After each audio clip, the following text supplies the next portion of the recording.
Hey everybody, welcome back to Sort of Stock Mopars. Before this 3K drag challenge really kicks off with Jonny Mopar, I figured I'd take the time and show you all the dart as it sits. Now, I don't have spare parts to throw at this. I can't convince you that a Viper V10 or a Dana 60 is going to be under budget. So this is truly a clean slate.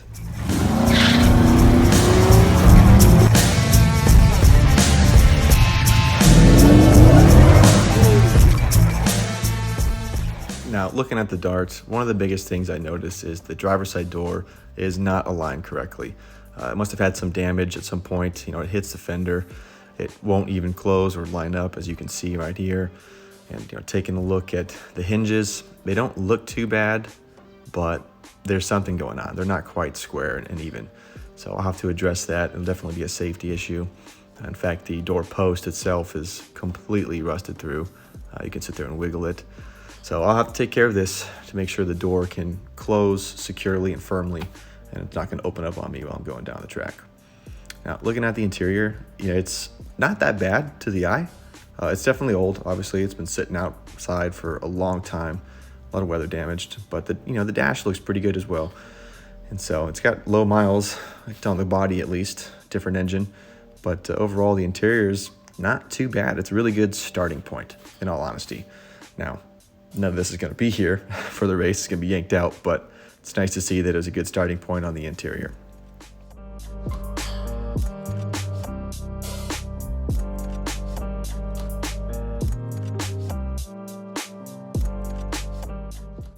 Now, taking a look at the aft quarter panel here, there's some obvious signs of surface rust and some cancer. It's most likely going to need some new sheet metal welded in. And I'll take care of that at another time. Not really needed for the race, the aft part being a little bit worse than the front part. So it'll definitely get a new skin completely. Aside from the cancer, some faded paint, some cracks in the filler. I do have the back window. I just got it chilling in the garage right now. So I'll put that in before the race. But overall, not too bad. And so looking at the back right corner here, you got some bubbling, but it's as expected. Now, going underneath the trunk, aside from the obvious surface rust that the car would expect it to have for this long, unfortunately, it's got the toothpick, 7 1/4. So that'll have to be yanked out at some point, but I'll have to deal with that then. That'll need to be replaced for the race for sure. That's not going to work for us. The last owner had some additional brackets in here, so I'll be taking that out, and I'll save a couple pounds there. Definitely lose as much weight as possible on this car. Now, even though the driver's side had some cancer, the passenger side is way worse. I mean, it's going to need not only a new skin, but most likely some reconstruction on the back half as well, or the inside portion. So this is pretty bad. Even in the wheel well, it's got some cancer up in there, but the forward part of the quarter panel isn't even connected to the car anymore. So there's a lot of rust. It sat there for a while, close to the ocean, so this is what you get. So I'll take care of that at another time, as long as it's not affecting the structural integrity of the car. Small things like the doors don't open, but big whoop, I can fix that later. Now, I know a lot of people have stated, that hood didn't belong in that car. It didn't come on a GT. That's a GTS hood. Yep, I know.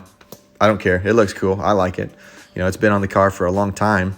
It's even gone through 2 different paint jobs, as you can see. And the red's underneath it as well. So it'll most likely go through a 3rd. But I like it, and so that'll probably stay.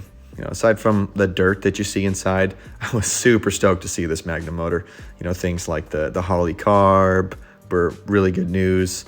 Looking at the intake manifold and whatnot, I was really happy to see that RPM air gap. So I'll be taking that and massaging it a little bit, get as much air and fuel as we can to pass through that. Aside from that, it's pretty much a stock Magnum, from what I can tell at least. I wouldn't expect that there's anything inside that's performanced up, especially when you put exhaust manifolds on it. So not a bad starting point. Definitely going to get us down the track and whoop that big block's ass, that's for sure. Ignition systems, all stock. Fuel delivery system, it looks like this tiny little fuel pump canister mounted all the way up forward, which, if anybody knows electric fuel pumps, usually you want those as far aft as possible, if not in the tank. So lots to do with the car, but I am super excited to start with this. This is going to be a lot of fun.